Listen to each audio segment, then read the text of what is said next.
नमस्कार एस्पिरंट्स, कसे आहात सगळे? तर स्वागत आहे आपल्या यूट्यूब चॅनलवर. तर आपले जे टॉपिक झालेले आत्तापर्यंतचं 8.123 आता 4 चाललंय, जे की आहे analysis, interpretation and presentation of data. आता बघा यामध्ये काय आहे, तर जे पण आपण डाटा कलेक्ट करतोय, त्यावर पूर्णपणे कसं करावं, काय असायला पाहिजे, त्याचे पॅरामीटर्स काय असायला पाहिजे, त्यामध्ये काय कुठले प्रकार आहेत का? अँथ्रोपॉलॉजिस्टने त्याच्यावर काय करायला पाहिजे, त्याचं कसं माइंडसेट असायला पाहिजे, त्याने कसे कनेक्ट करायला पाहिजे डॉट्स. किंवा नुसतं फॅक्ट्स गोळा करणं आणि त्याचं काय निरीक्षण न करणं, त्याचं इन्फरन्स नाही काढणं, त्याचं कन्क्लुजन नाही काढणं, त्याला कनेक्ट करता यायला पाहिजे. कुठला पॅटर्न चाललाय, कसं चाललंय. तर त्या वरतीच हा पूर्ण लेक्चर असणार आहे. ठीक आहे. हा एक्सटेन्शन बोलू शकतो आपण, जे अगोदर आपण केलं. जसं की टूल्स ऑफ डाटा कलेक्शनमध्ये जसं बघितलं वेगवेगळे होते क्वेश्चनेअर वगैरे वगैरे इंटरव्ह्यू. तर त्या थोडंसं पुढे की बाबा आता तुम्ही जे डाटा घेताय, त्याचं तुम्ही कसं निरीक्षण करताय त्याच्यावर हा पूर्ण टॉपिक असेल. ठीक आहे. डी आहे हा टॉपिक. पेपर 1. चला मग सुरुवात करू. आता डाटा एनालिसिस नेमकं म्हणजे काय असतं? डाटा एनालिसिस म्हणजे काय? आता बघा तुम्हाला म्हटलं असेल लोकांनी एनालिसिस करायला पाहिजे. मागच्या वर्षांचं जे पेपर आहेत, कुठलंही घ्या, प्री घ्या, मेन्स घ्या, कसंही घ्या. तर त्याचं निरीक्षण करता यायला पाहिजे, एनालिसिस करता यायला पाहिजे. एनालिसिस नेमकं म्हणजे काय असतंय? मला सांगा तुम्ही कमेंट सेक्शनमध्ये सांगा. आता डाटा एनालिसिस म्हणजे काय? तुम्ही एकतर पहिली गोष्ट ऑर्गनाइज करा. ऑर्गनाइज म्हणजे काय? व्यवस्थितपणे मांडा ती. ठीक आहे. हे असं, असं, असं, असं ऑर्गनाइज केलं. एक्झामाइन करा. अच्छा यात काय आहे? यात काय आहे? यात काय आहे? यात काय आहे? इंटरप्रिट करा कलेक्टेड डाटामधलं. आता एवढं सगळं भेटलंय. त्याचं काय निरीक्षण निघून येतंय? याचं काय निरीक्षण आहे? याचं काय आहे? इंडिव्हिज्युअली वेगळं असणार आहे, कलेक्टिव्हली वेगळं असणार आहे. तर त्याचं निरीक्षण करा, इंटरप्रिट करा आणि मग त्याचं मिनिंगफुल कन्क्लुजन काढा. ह्या सगळ्यांचं काहीतरी सारांश येईल. ते सारांश काढायचं बघा. काय आहे हे? जे की डाटा एनालिसिसचं नेमकं मीनिंग आहे. आता यामध्ये कोण आहेत इम्पॉर्टंट अँथ्रोपॉलॉजिस्ट तर C Wright Mills. Social analysis includes आता यांनी सोशल एनालिसिसवर जास्त भर दिला आहे. ठीक आहे. हे लक्षात ठेवा. 4 अँथ्रोपॉलॉजिस्ट आहे यामध्ये. तर पहिल्या आहेत हे. मला सांगा, कमेंटमध्ये करा तुम्ही सगळे अॅनालिस्ट जे मी सांगणार आहे, अँथ्रोपॉलॉजिस्ट आणि त्यांचे नावं. ठीक आहे. Facts, figures, ideas, relationship between them तेच आहे. फॅक्ट गोळा करा, फिगर्स करा, आयडिया काढा त्यामधनं, रिलेशनशिप काढा त्यामधनं, काय काय नातं निघतंय का, काहीतरी इंटरलिंकिंग आहे का त्यामध्ये. आता गोल काय असतं अनालिसिसचं? नेमकं म्हणजे काय? लक्ष्य काय आहे? है ना? हे लक्ष्य ठीक आहे असो. Find patterns in data. पहिली गोष्ट पॅटर्न बघा. असा पॅटर्न होतोय. तर हे कनेक्ट करा डॉट्स. हे काय झालं? सर्कल झाला. है ना? तर हा पॅटर्न झाला एक. त्यामध्ये रिलेशनशिप डिस्कव्हर करा. यामध्ये काय कोणाचं कसं नातं आहे? हे नातं कसं आहे? हे नातं कसं आहे? हे नातं कसं आहे? आणि हे कसं म्हणजे नेमकं नातं पण कसं रिलेशनशिप ठेवतात ते हे. You know draw generalisations. काही ना काहीतरी एक जनरलायझेशन तरी करा ॲटलीस्ट. भले काही नाही करता आलं, तरी जनरलाइज करा, की बाबा अच्छा हे असं-असं नेमकं आहे. हे थोडं पीसफुल सोसायटी आहे. हे थोडं अग्रेसिव्ह आहे. सगळे लोकं असे एकदम निवांत राहतात, चिल राहतात हां. Netflix अँड चिल राहतात हे. तसं आहे का? हायपोथेसिस टेस्ट करा. तुमची काहीतरी थिअरीज वगैरे मांडा यामध्ये. अच्छा ठीक आहे, हे असं असू शकतं, हे असू शकतं, हे असू शकतं. तर त्यावर तुम्ही टेस्ट करा, की बाबा हा तुम्ही जे हायपोथेसिस मांडली. हायपोथेसिस म्हणजे काय? की समजा तुम्ही एक गोष्ट पाहिली. समजा हे माणूस आहे आणि हा काहीतरी असं भावल्याबरोबर खेळत असतोय. ठीक आहे. मानून चला. आता यामध्ये तुम्ही इंटरप्रिट कसं करताय? आता यामध्ये कोण-कोण म्हणेल, की हा अंधश्रद्धा आहे. एक म्हणाल काळा जादू आहे. आणि एक म्हणेल हे बॉयिश नेचर आहे ह्याचा. एक म्हणेल गर्लिश नेचर आहे ह्याचा. आणि ह्याचं इंटेन्शन वेगळंच असेल पण. ठीक आहे. हे वेगळंच काहीतरी करत असेल. हे युद्धाला चालवत असेल या बाहुलीला. जे काही असेल त्यांचं. तर हे इंटरप्रिट करा, हायपोथेसिस काढा. तुम्ही तुमचं काही थिअरी आहे का त्यामध्ये? आणि ती जी थिअरी आहे ती टेस्ट करा बाबा. तुम्ही खरंच जी मांडली थिअरी, ती बरोबर आहे का नाही? त्यावर तुम्ही थोडंसं निरीक्षण करा. ठीक आहे? गोल कळला? तुमचं पण लक्ष क्लिअर असायला पाहिजे. डायसी नसायला पाहिजे. अच्छा हे नाहीतर हे. 50-50 मला हे 1 वर्ष नाही जमलं, की पुढचं वर्ष मी दुसरं करणार. मग ते नाही जमलं, की तिसरं करणार. नाही. तुम्ही या फील्डमध्ये मी तर म्हणाल मॅक्स टू मॅक्स 2 इयर्स द्या. पण ते 2 वर्ष असे द्या. वाटलं तर तुम्ही 1-2 वर्ष गॅप ठेवा. म्हणजे टोटल 4 वर्ष द्या. इम्पोर्टंट. आता ते का म्हणतोय मी? पहिली गोष्ट तुम्हाला स्टार्टिंगला काहीच कळणार नाही, की काय चाललंय काय नेमकं. एवढा वास्ट सिलेबस आहे. इव्हन एम-पी-एस-सीचा पण आणि यू-पी-एस-सी तर विषय सोडून द्या. आत्ताची पिढी बघितली ना, आंदोलनच करणार आहेत मला वाटतं यू-पी-एस-सी आले तर. म्हणजे नेमकं काय टाकायचं काय होतं त्यांना काय जाऊ द्या आता. तुम्ही क्वेश्चन पेपर बघा आणि मागचे पेपर बघा. इव्हन सी-सॅट तर असं टाकलाय जसं काय एकदम काय म्हणतात ते हाय लेव्हलचे असतात ना आय-आय-टीचे तसे टाकलेत पेपर. लोकांना जी-एसमध्ये ठीक-ठाक पडलेत, पण सीसॅटनं पार म्हणजे काय बोलायचाच प्रश्न येत नाही. म्हणून सीसॅटला अंडर एस्टिमेट ना करा. एम-पी-एस-सीमध्ये पण असं काहीतरी बॉम्ब येऊ शकतो. नकळत ते बॉम्ब येऊ शकतो. अख्खं वर्ष जाईल. प्रिपेअर राहा. असं प्रिपेअर करायला पाहिजे तुम्ही, की तुम्हाला एक डेडलाईन ठेवायला पाहिजे, की बाबा ही डेडलाईन आहे माझ्याजवळ. जोपर्यंत तुम्ही डेडलाईन सेट नाही करत ना, थोडंसं मी भटकतो इथं, पण तुम्हाला क्लिअर होऊन जाईल, की नेमकं काय करायचंय. एक डेडलाईन ठेवली ना, तर आपलं माइंड आहे ना रॉकेटसारखं होतं. जोपर्यंत आग लागत नाही ना, तोपर्यंत आपण उडणार नाही. तसं आहे काम. तर इथं आग लागली का नाही, बाबा माझ्याकडे एवढाच टाईम आहे, ह्याच्यानंतर मला बघायचं पण नाही या फील्डमध्ये. ते जर असेल ना डोक्यात, मग तो प्लॅन आपोआपच होतो, की मला या महिन्यात हे करायचं आहे, या महिन्यात हे करायचं आहे, या महिन्यात हे करायचं आहे. इथं मला एक्झाम द्यायची आणि इथं खतमच करायचं आहे. जर इथं काही नाही झालं, तर मग तुम्हाला कुठलीतरी स्किल वगैरे जर तुम्हाला ही फील्ड परत वाटतं, की तुम्हाला होऊन जाईल, तर कुठलं तरी स्किल सेट तुम्ही करून ठेवा. व्हिडिओ एडिटिंग करा, काय पण करा. तुम्हाला जे आवडतं ते करा. ठीक आहे. बॉडी बिल्डिंगचं ते काय म्हणतात, पर्सनल ट्रेनर वगैरे किंवा मग असे जे स्किल्स कोर्स थ्रू एक 3-4 महिने किंवा 6 महिन्याच्या कोर्समध्ये होऊन जाते.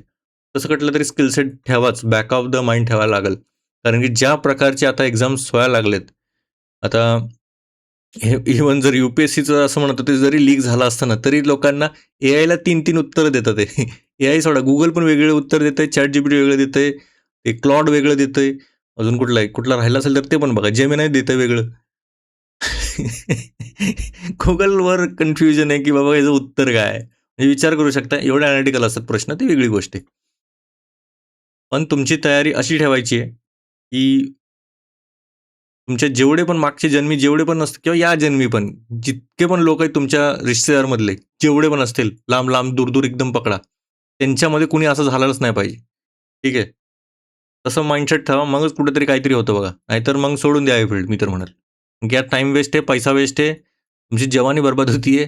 ठीक आहे. ते जरा बघा. ठीक आहे आता. प्रवचन झालं माझं हा. आता बघूया. गोल ऑफ एनालिसिस झालं. तर रोल काय सोशल बघा या या टॉपिकमध्ये एवढं काही वेगळं नाहीये. जे आहे फक्त यात एवढं प्रॉब्लेम आहे. आता डाटा एनालिसिस जर आला प्रश्न असा, त्यात लिहिणार काय तुम्ही? ठीक आहे, मीनिंग काहीतरी लिहिणार. त्याच्या पुढे काय येणार? 1 लाईन झाली किंवा 2 लाईन झाल्या चला 3 पकडा. कुसून-कुसून 2-2 शब्द लिहिले. ठीक आहे. 2-2 शब्द लिहिते आणि 3 लाईन केले त्यांनी. त्याच्या पुढे काय लिहिणार? डायग्राम काढणार काहीतरी, है ना? जाऊ दे. ठीक आहे. म्हणून यासाठी बघा तुमच्या डोळ्याखालनं किंवा नजरेखालनं हे जर शब्द गेले की नाही, जरी आणि नोट्स तर येणारच आहेत. लवकरात लवकर माझा प्रयत्न चालू आहे. आता जरा स्पीड वाढवली मी पण. तर सिलेक्टच नाही होत ठीक आहे. तर त्याच्यावर पण काम चाललंय. लवकरात लवकर नोट्स येतीलच. चला, रूल ऑफ सोशल एनालिसिस. आता नोट्सवरती नका फोकस करू. तुम्ही कन्सेप्टवर फोकस करा. ठीक आहे. कन्सेप्ट तुमचे क्लिअर असले ना, नोट्स हे तुमचा एक सहारा होऊन जाईल. पहिले कन्सेप्टच क्लिअर नाही, तुम्ही नोट्स घोकमपट्टी करताय, मग एक्झाम आली, तिथं वेगळाच असा फिरून प्रश्न टाकला, झालं कामच झालं. अरेंज फॅक्ट सिस्टमॅटिकली बघा, हेच आहे गोल-गोल फिरवणार आहे. Arrange fact systematically building meaningful relationships, reduce confusion in raw data. आता जे कच्चा डाटा घेतोय तुम्ही, त्यामध्ये कन्फ्युजन नसायला पाहिजे किंवा जे कन्फ्युजन असेल, तर ते कमी करा मग त्यामध्ये सोशल एनालिसिसचं. Generate scientific conclusion. काही ना काहीतरी बॅकिंग ठेवा. ते का कसं काय झालं, ते महत्त्वाचं असतंय. आला डाटा लिहिला, झालं काम, असं नाही. ह्याच्यामागे काय रिझन आहे, काय आहे, कन्क्लुजन्स काय येतात आहे का? आणि त्याच्यामध्ये सायंटिफिक टाका. नाहीतर असं नका म्हणू, की इथं आंधळं भूत असतंय आणि इथं एक असं असतंय. जाऊ दे मग. चांगलं झालं का? Fact do not speak for themselves तेच म्हणतोय. जे पण तुम्हाला फॅक्ट दिसते आता समजा अनएम्प्लॉयमेंटचा दर 4.9% आहे. तर याचा काय अर्थ होतो? बेरोजगारी 4.9% आहे. म्हणजे बेरोजगारी खूप कमी आहे, है ना? असं होतं ना? पण जर 4.9% 150 करोडचा पकडला, तर किती होतो मला सांगा? किती होतोय? Researcher must interpret, compare, classify end explain. हेच आहे? क्लिअर आहे? आता कंटेंट एनालिसिस. आता कंटेंट मी जे टाकतो ते कंटेंट आहे का? आहे का नाही? काय वाटतं तुम्हाला? कंटेंटच आहे ना? भले हे एज्युकेशनल असेल. आता मीच ते जर समजा काही ना काहीतरी कच्चा बदाम वगैरे असला काहीतरी प्रकार केला, ते पण कंटेंटच झालं एका प्रकारे. पण ठीक आहे, ते वेगळं कंटेंट झालं. Content analysis and role of analyst हे वेगवेगळे आहेत. कंटेंट अनालिसिस म्हणजे काय? Technique for analysing documents, interview, speeches and written or oral communication. आता बघा, जे पण तुमच्याकडे डाटा आलाय, तर त्याला अॅनलाईज करायचं, ते काम असतं कंटेंट अनालिसिसचं. समजा तुम्ही काही ना काहीतरी डॉक्युमेंट केलंय, काही इंटरव्ह्यू घेतलेत, काही स्पीच घेतलेत, त्यांच्याकडनं काहीतरी रिटर्न घेतलंय, ओरल घेतलंय, काही ना काहीतरी घेतलंय. तर ते अॅनलाईज करणं. सिस्टमॅटिक, ऑब्जेक्टिव्ह, क्वालिटी आणि क्वांटिटी दोन्ही येतात यामध्ये. मग त्यामध्ये मीडिया स्टडीज आले, याचा उपयोग करू शकता. पॉलिटिकल स्पीचेस आले, कल्चरल नेरेटिव्ह आले, एथनोग्राफिक रेकॉर्ड्स. एथनोग्राफी काय असतं मला सांगा कमेंट सेक्शनमध्ये. आता आपला ऑलमोस्ट अर्धा जो आहे आपला पेपर 1चा, तर हे अर्धा ऑलमोस्ट संपत आला आहे आपला सिलेबस. ठीक आहे. आता एनालिसिसचा रोल काय असतो? गुड एनालिस्ट तो अंडरस्टँड करतो डाटा डीपली एकदम. ठीक आहे. एकदम डेप्थमध्ये जातो. Avoid bias through out. म्हणजे त्याच्याकडे डायसी नसतं. अच्छा हे एक आहे, हे एक आहे, हे एक आहे असं नसतं. क्लिअर असतं बाई हेच आहे. पण हे याच्यामागे पण सायंटिफिक बॅकिंग असायला पाहिजे. काही ना काहीतरी क्रिटिकल थिंकिंग असायला पाहिजे. दोन्ही साईडचा बाजू करून मग ह्या कन्क्लुजन यायला पाहिजे. मला वाटतं चेस खेळा तुम्ही. चेस जर खेळत नसाल ना 1-2 गेमच खेळा. माझं वेगळं चाललंय जरा, पण ठीक आहे. नंतर सांगतो माझी स्टोरी चेसमधली. चेसमध्ये कसं असतं माहिती आहे का? तुमच्याकडं फुल पॉवर असते हां, है ना, समोर. समोरचे पण आहेत आणि तुम्ही पण आहात. तुम्ही जर स्ट्राँग मूव्ह नाही खेळल्या, कुठलीही मूव्ह खेळली, हा तुम्हाला असा मारल. ठीक आहे, परत चेस नाही खेळणार मग. तर तुम्हाला जी मूव्ह करताय तुम्ही, त्याच्यामागे काय रिझन आहे? अच्छा मी ही खेळतोय, तर त्यामध्ये काय रिझन असेल? म्हणजे हे खेळल्यानं समोरचं काय खेळणार? अच्छा त्याने हे खेळलं, मग मी हे कसं खेळणार? अच्छा हे खेळलं तर मग त्याने कसं खेळणार? एवढं क्रिटिकल थिंकिंग पाहिजे. चेसमध्ये लॉजिकल इंटरप्रिटेशन खूप तगडा होतो. तुम्ही थोडंसं दूरचा विचार करायला लागता. म्हणजे तुम्हाला प्लॅनिंग करायला सोपं जातं इन फ्युचर. कळलं का? चेसचा हा फायदा आहे.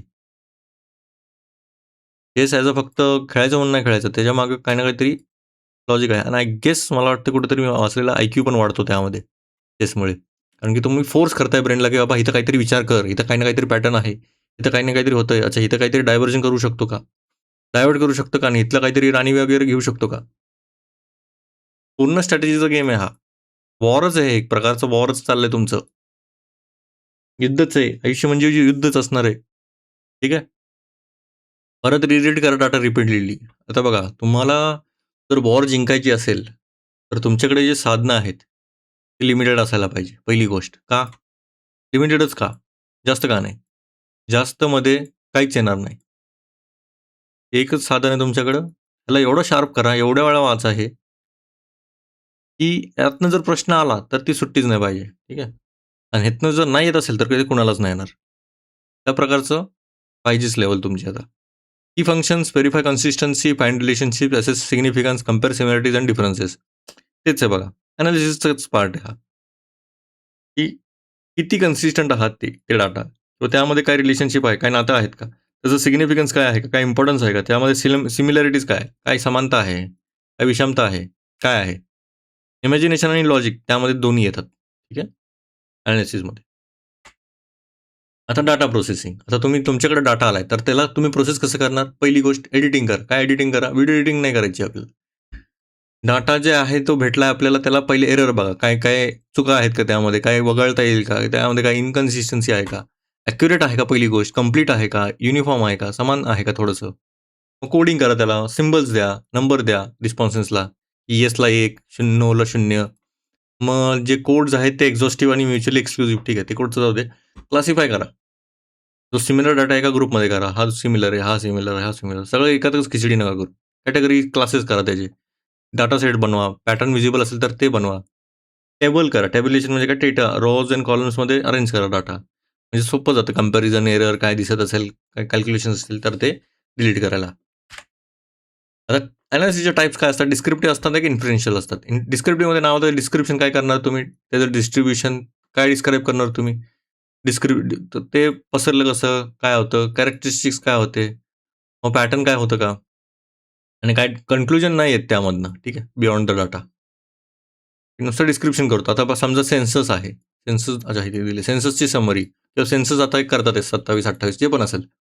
आता 30चं येईल. तर त्यामध्ये काय येईल? फक्त डाटा दिलाय बाबा महाराष्ट्राचं हे एवढं-एवढं आहे. साक्षरता एवढं आहे. अनएम्प्लॉयमेंट एवढं आहे. त्यांचं वुमन पॉप्युलेशन एवढं आहे. मेन पॉप्युलेशन एवढं आहे. आदिवासी एवढं आहे. तर यामध्ये काय येणार? सरळ डिस्ट्रिब्यूट करतात आहे ना हे. काही ना काहीतरी डाटा येतो आपल्याकडे. डिस्क्रिप्शन करतात हे, की बाबा अच्छा आहे महाराष्ट्राचं असं आहे.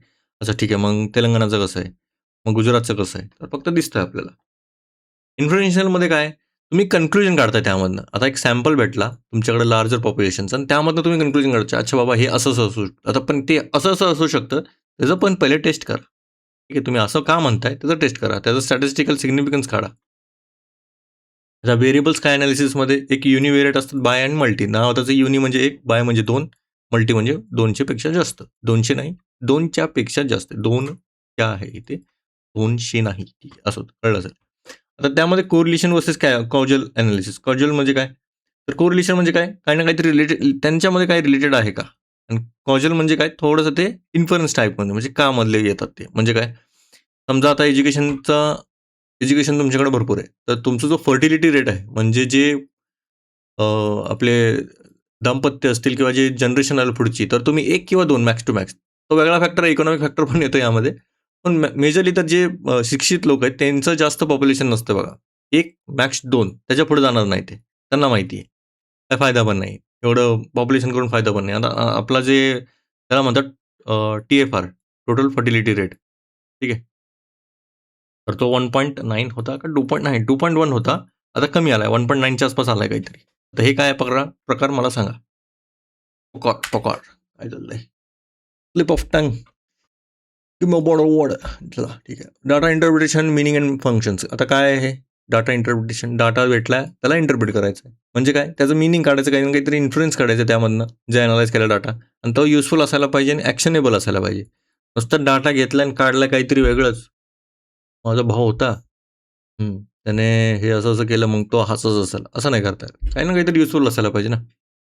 Explanation explains observed relationships and finding from the data. तेच आहे. काही ना काहीतरी एक्सप्लेन करा, प्रेडिक्ट करा, थेअरी बिल्ड करा आणि मग कंटिन्युटी आहे का त्यामध्ये बघा. एक research study to another in cumulative chain. तुम्ही एक सर्च केला, दुसरा सर्च केला, तर त्यामध्ये काही कनेक्शन भेटतंय का? त्यामध्ये बघा. आणि टेक्निक काय आहे इंटरप्रिटेशनचे?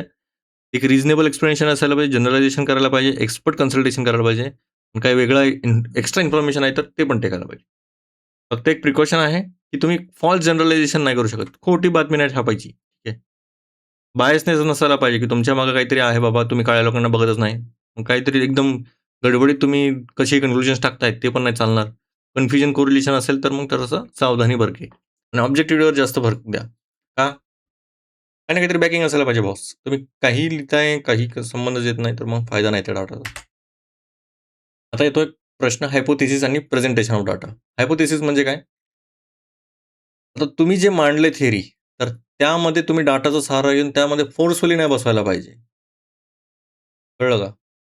म्हणजे तुम्ही म्हणताय 1+1 4 आहे. तर हे 4 आणण्यासाठी तुम्ही ह्याला स्क्वेअर करा, है ना? असं फोर्सफुली यायला नाही पाहिजे रिझल्ट हो. हा नॅचरली यायला पाहिजे. कळतं का? तसं आहे ते. Results may support the hypothesis, reject the hypothesis, partially supported.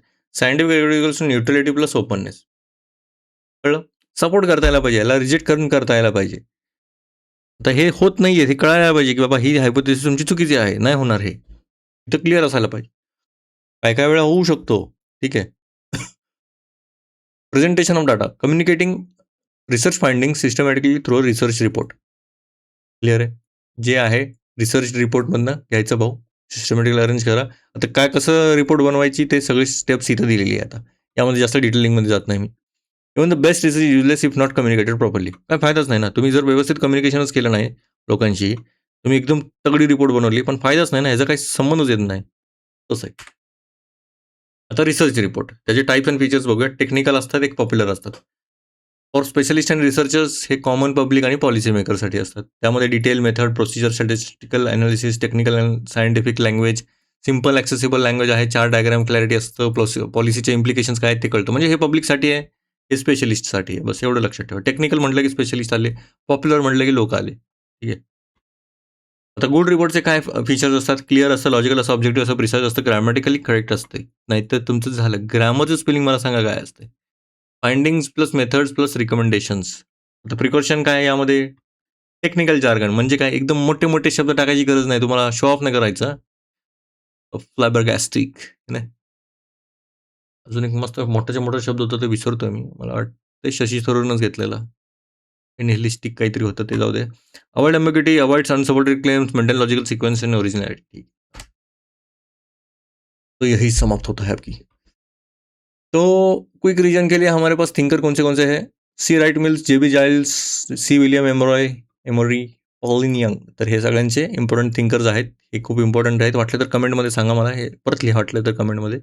UPSC keywords एवढे सारे आहेत यामध्ये. तर ते तुमच्या या दिसायलाच पाहिजे. PYQचं focus objectivity, hypothesis, method, interview questionnaire, participate observation, research report आणि कोरिलेशन वर्सेस कॉजन. तर त्यावरती असणार. ॲनालिसिस, इंटरप्रिटेशन, प्रेझेंटेशन हे कम्प्लीट रिसर्च होते. Scientific anthropology depends not only on collection of data but also on systematic analysis, careful interpretation, effective presentation of finding. ठीक है, वाटतं झालंय आता. तर उम्मीद है आपको लेक्चर पसंद आया रहेगा. लाइक शेयर और सब्सक्राइब कीजिएगा. चलो फिर मिलते हैं जल्दी. जय महाराष्ट्र, जय हिंद.